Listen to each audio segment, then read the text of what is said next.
What's the reality of USC opening the season 3-0?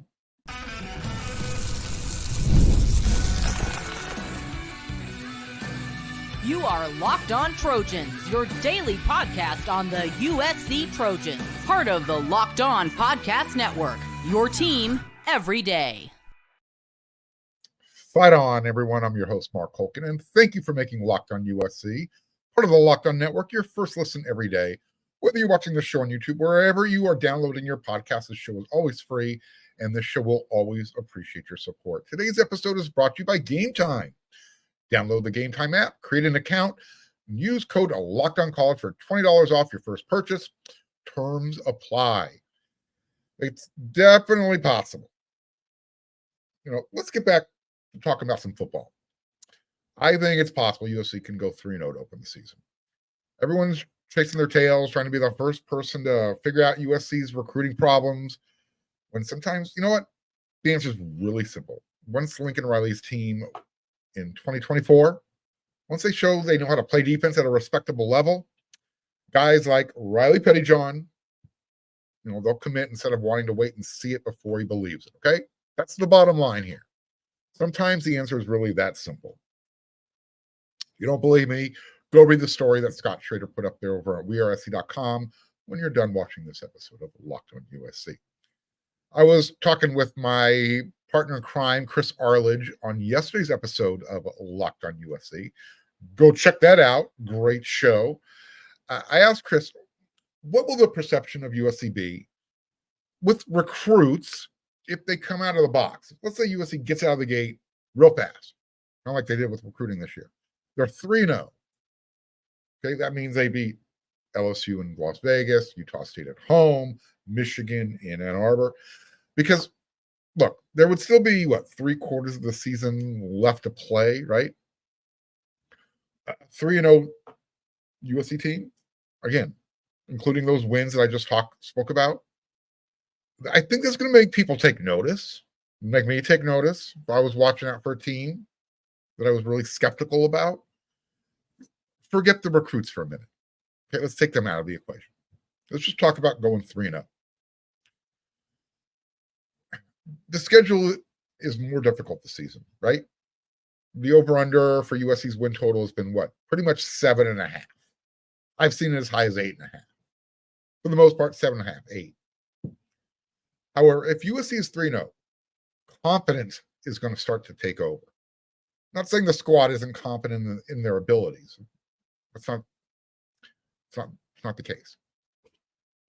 But if you've ever played, a team sport, you know what a locker room vibe feels like, right? There's something, everything, all of a sudden, everybody's starting to feel something. Everyone's on the same page. They're finishing your sentence for you, that type of stuff. So in this case, it would be, the offense and the defense, all of a sudden now they're on the same team, on the same day. Because that's been USC's problem. Getting the defense to be on this at the same level of USC's offense. I think that's a fair assessment. So if the skeptics have USC winning 8 to 9 games maximum in 2024, I get it. They got to prove it. But if they're 3-0, all of a sudden that win total starts to get more attainable. Talking about the bar that they're setting. 8.5. We'll call it 9. 7.5. We'll call it 8 for those on the low end. So they're 3-0. They're coming home to play Wisconsin. Again, they have the win over LSU, who will have tested USC, defensive line, their defense in general, because LSU has an offensive line that's considered really good this upcoming season. You don't think that USC as a team, the defense, they won't be riding some sort of wave of confidence after beating the reigning national champions? I know I got a little bit ahead of myself there. So you beat LSU.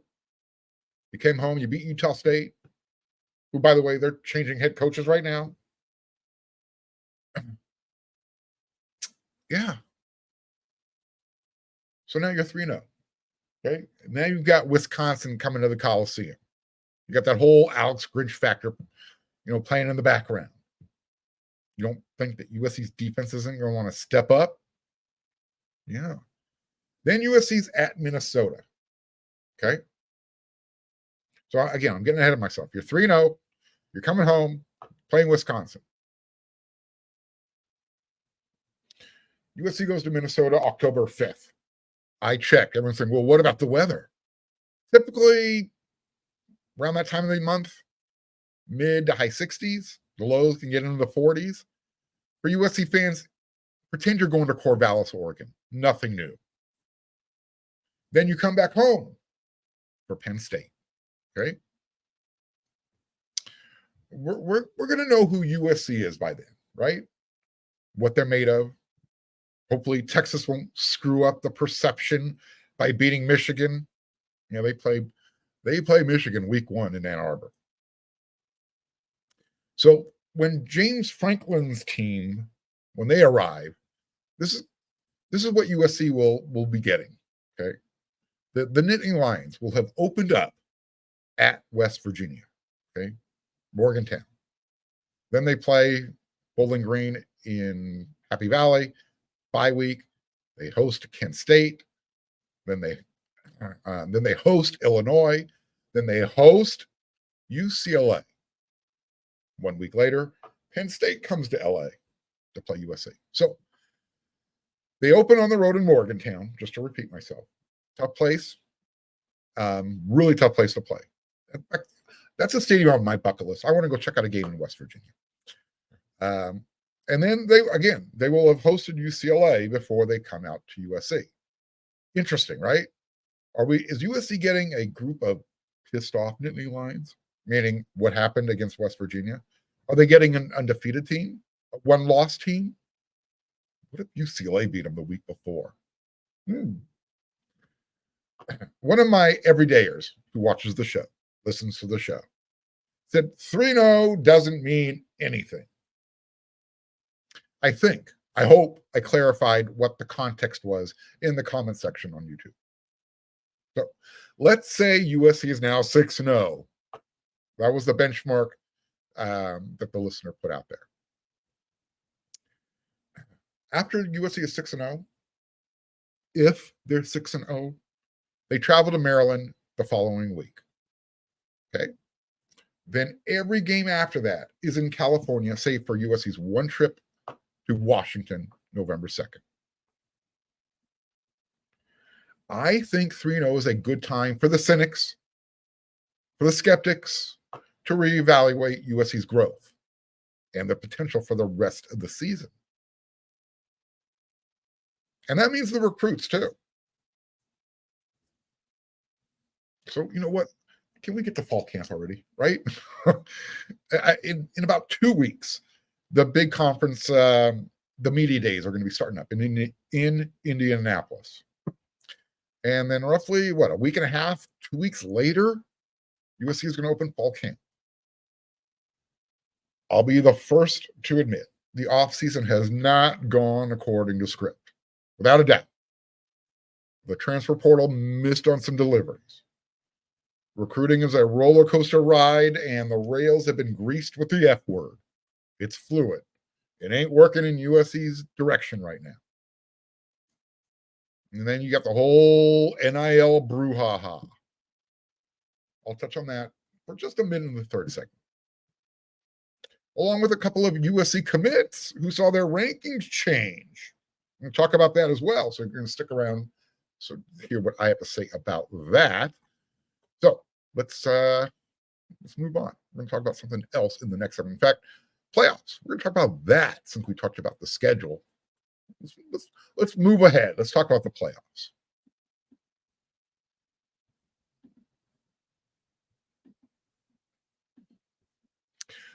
Look, I've told you before, I loved going to Dodger Stadium. I still like going to Dodger Stadium. Haven't been there lately, but still like getting out there. Today, when you go to the games, it can be expensive. But with Game Time, with their killer last-minute deals, their all-in prices, their views from their seat, and their best price guarantee, Game Time will take the guesswork out of buying tickets. You can see the view from your seat, so you know what you're getting, exactly what you're getting before you check out. And they have their all-in prices that show your total up front. That way, you know you're getting a great deal before you check out. And you can buy your tickets in seconds. It'll take you 2 taps and you'll be done. USC Trojan fans, LSU fans, if you're watching the show, have you gotten your tickets for the game in Vegas yet? Game Time has deals on tickets right up to the start of the event and even an hour after it starts. It's the place to find last-minute seats. And the Game Time guarantee means you'll always get the best price. If you find tickets in the same section or row for less, Game Time will credit you 110% of the difference. Take the guesswork out of buying tickets with Game Time. Download the Game Time app, create an account, and use code LOCKEDON for $20 off your first purchase. Terms apply. Again, create an account and redeem code LOCKED like David, O, and like Nancy for $20 off. Download Game Time today. Last minute tickets, lowest price, guaranteed.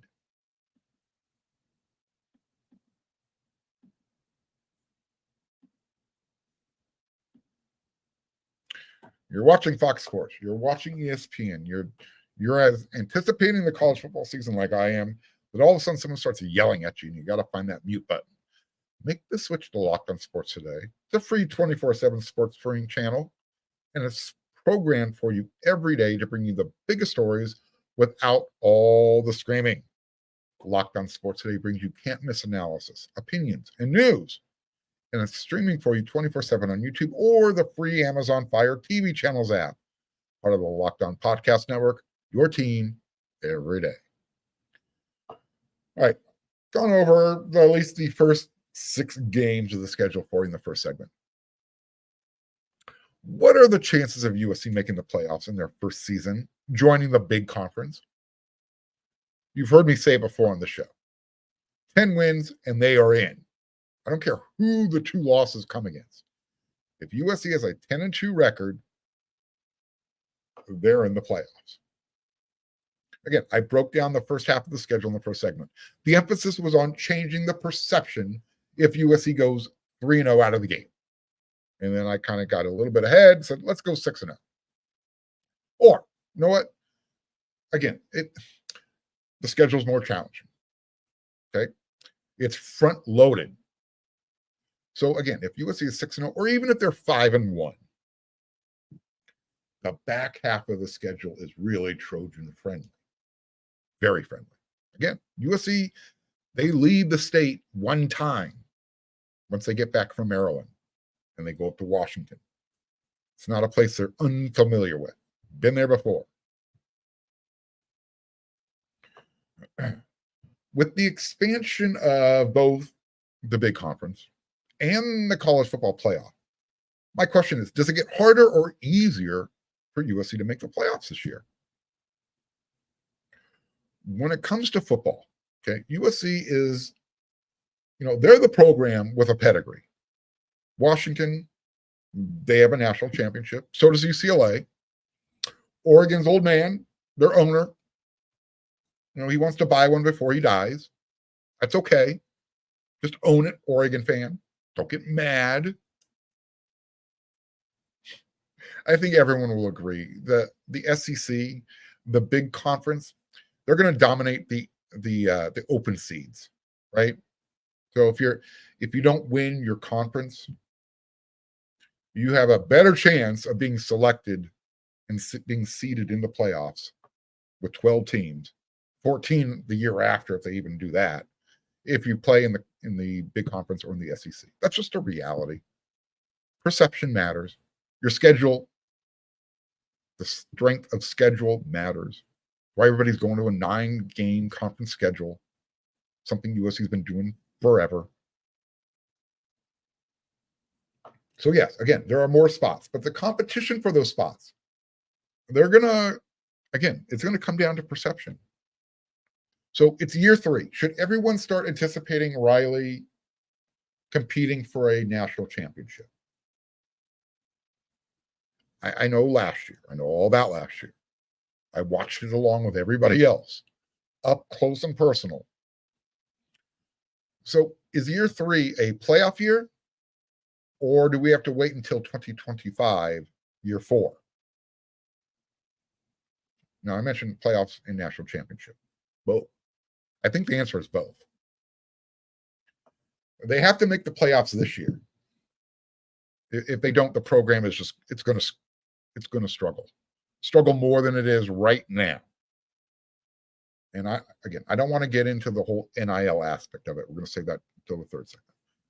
But another bust season isn't going to sit well. Not with me, not with anybody. Not with Lincoln Riley, not with the team, not with anybody associated with the program, let alone the fans. However, making the playoffs means you're competing for a national championship, right? It makes it possible. I'm not saying they're going to win a national championship this season, but if you get into the playoffs, now you're one step closer, giving yourself a chance. I'm not looking for the 12 seed. Although, let's not look a gift horse in the mouth. Take what you earn or whatever you get at this point if you're USC. If you're 10-2, you're probably going to get a better than a 12 seed. Just going to throw that out there. Look, USC made a big financial investment into the program. I'm talking about with Lincoln Riley. I'm talking about with their football-only facility. I'm talking about the infrastructure. And that means they want to see more games played. Because more games played means more money earned. Yeah, it's that old vicious circle. And remember, the more games you play in the playoffs, in the offseason, that's more money on top of the money you're getting because you're moving to the big conference. So beyond getting that, the return on the financial investment, if you want more NIL resources, you have to make the whales, the big donors, you have to make them want to write the checks. How do you do that? Win games.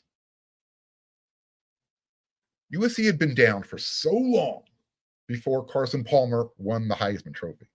Then that season they went and they won the Orange Bowl against Iowa, by the way. Ran roughshod all over. That season was so special to a certain Trojan family. Lou Galen said, "Here, take my money. Go build the basketball teams a home they deserve." USC making the playoffs this year could be the equivalent of that. I'm not saying you need a Heisman Trophy as well. But, making the big-time spenders feel like, all right, program's moving in the right direction. USC has a lot of those guys. Money is not an issue at USC. Hasn't been. But again, if you want to make those guys want to hand out money like it's gelt, to kids playing football, to young men, gelt, people from what's gelt, for Jewish, it's gold foiled chocolate money. You give it out on Hanukkah. Okay. Anyways, if you want guys like that handing out money like it's just candy to young men to play football without strings attached, you know what? Win games and there won't be strings attached. You'll get more of those types of guys saying, all right, here's some money. You'll have people who want to live vicariously through the football program. Kind of like Phil Knight. He just wants to feel a championship before he's pushing up daisies. We're all living day to day. His days are just shorter. I'm not as close, but I'm getting close with him. Anyways, I'm rambling. So again, I'm going to talk about a little bit more about no strings attached, pay for play in this next segment. As well as I'm going to give you a couple of recruiting updates. I told you about that. Stick around. Here we go.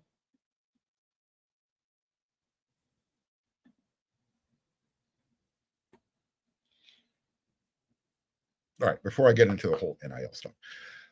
Romero Eisen, Wide receiver from Baltimore City College High School, Baltimore, Maryland, home of Caleb Williams. Well, not Baltimore, but that general area. Well, Romero, he was just bumped up to the 20th best wide receiver in the country. Hang that 4th star around his neck, right? For all you guys who love those stars, who like shiny things. I'm being sarcastic. Calm down. Take a deep breath. With that, I just want to remind everybody, kind of a side note, footnote. USC in the big conference now, they've beaten Penn State for 2 wide receivers in the cycle. 2 very good wide receivers. I just mentioned Romero Ison. He was the first one. The other one, Corey Sims from Missouri. Big, strong, fast. Not the fastest, but you're going to like his game. They're different receivers. Romero, smaller, shifty, quick, slot guy, athlete. Corey Sims, more of an outside, big-bodied, Juju Smith-Schuster type of guy. Yeah, hard to bring down. Big wide receiver. Anyways, I like that. So, USC's wide receiver got a bump. You know who else got a bump? Juju Lewis. He's still a 5-star industry-wide.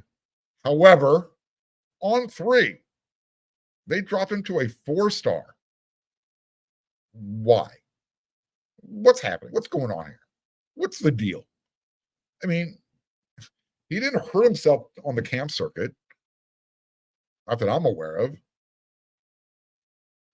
I mean, interviewing, I don't know. Was it something he said during the interview process with On3? I have no idea. But here's another reason why I hate the ranking system. I can't stand it.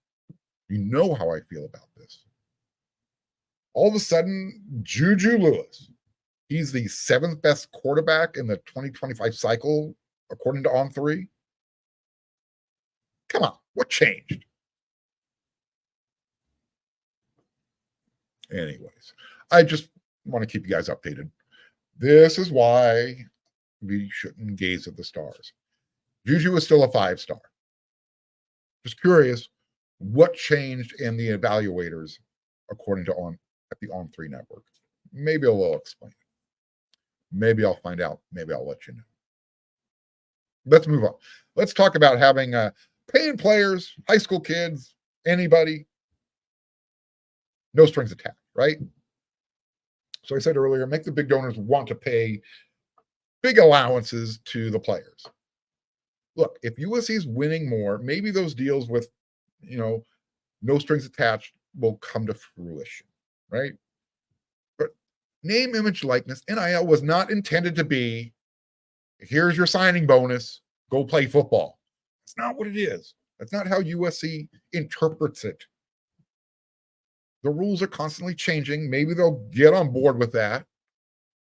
But that's not how they interpret the rules right now.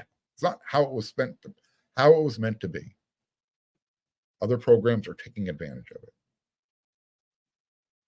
So I guess the question is, should they just be doing what everybody else is doing? Here's a check, go play football. Let me ask you, the fans who say, yeah, they should. It's not my money. Let me ask you a question and try and be serious. Understand, college football, it's a multi-billion-dollar industry, right? Big business. We'll all agree with that. Let's use that as a common launching point so we can agree on something. I'll take it a step further. Why should someone who owns a company or a restaurant or whatever type of business, shouldn't they get some sort of return on their investment? Shouldn't they get something in return as well? So let's say I have a company. Let's say I'm wealthy enough that I can write out a check for $100,000, $250,000 and say, here, let's make sure Joey Football gets this 6-figure check. I want him playing at USC. Okay. That first year, maybe even the first 2 years, I'm saying, you know what? I want Joey Football coming over to my business and signing some autographs for my clients. Yeah. Otherwise, you don't add any value to my company. I'm not a charity case. Look, go look at all those deals that Caleb Williams signed while he was at USC. Name, image, likeness. He had to make commercials. He had to make appearances. There were some perks. He was flying off to Monaco. A lot of good stuff. Not everyone's going to be Caleb Williams. I get that. I think some of you don't understand that, which means there's even less incentive for people to just say, here, take my money, go play football. Smart business people don't have money because they gave it away. Billionaires did not become billionaires because they were stupid with their money. The expectation level, I don't use that word frequently, rarely, but the expectation level of recruits and even some fans, it's interesting to say the least. I guess that's the best way to describe it without offending anybody. It's interesting. But again, it's a business for everyone involved. Let's keep that in mind. House of Victory. The other, two collectives that are out there playing tug of war. Anyways, USC's NIL issue is it's not a person problem at USC or on USC's staff. The issue is getting everyone on the same page problem. It's, kind of stop sabotaging the whole thing because everybody, look, House of Victory, whomever, they can bring in someone like a Wayne Hughes' granddaughter. I believe her name's Tamara Gustafson, who has vast financial resources and can probably corral even more money from her circle of friends. That would be great. Look, I'm going to take a little bit of a step back. Greed is the issue for everyone right now, plain and simple. That's my perception of it from the people I talk to. And it's among a big network of people, coaches, recruits, parents, administrators, staff members. Anyways, no one gets anything for free, nor should they, right? If USC is winning games, you know what? Maybe people will be willing to write those checks. Maybe they'll be willing to make it rain for some 16, 17-year-olds coming that say, I need you at USC. Sure, the more better players, the better the players you get, the better the chance you have. I get it. But that doesn't mean they should be coming for free. Let's not forget, these guys are going to be on the payroll next year. Universities will be paying them directly. So if a fan, an alumni, the collective says, hey, you know what? We got some deals for you. I can get you this much money. But you know what? This is what I need from you. So the recruits say, hell no. Really? Is that where we're at right now? Again, where everyone's looking to point the finger, blaming why USC isn't getting the recruits. It's not about the money at USC with NIL. It's more about the process, the system. It's not about it up front. Not everybody agrees how things should be worked, and that's probably the biggest issue. All right. Again, I'm not saying changes aren't going to be made, but there's so much gray area here. It's ridiculous. It's constantly moving. The rules are constantly changing. So we'll see how USC adapts. I'll be back with another episode of Locked on USC tomorrow. I'll have an update on the team. We're going to talk more about the upcoming season. Probably going to have some recruiting updates. I know today USC was anticipating another wide receiver making an announcement from Houston. but they're having some weather issues, so he's delayed it. Again, I'll keep you all updated. So until then, everyone, you know what to do.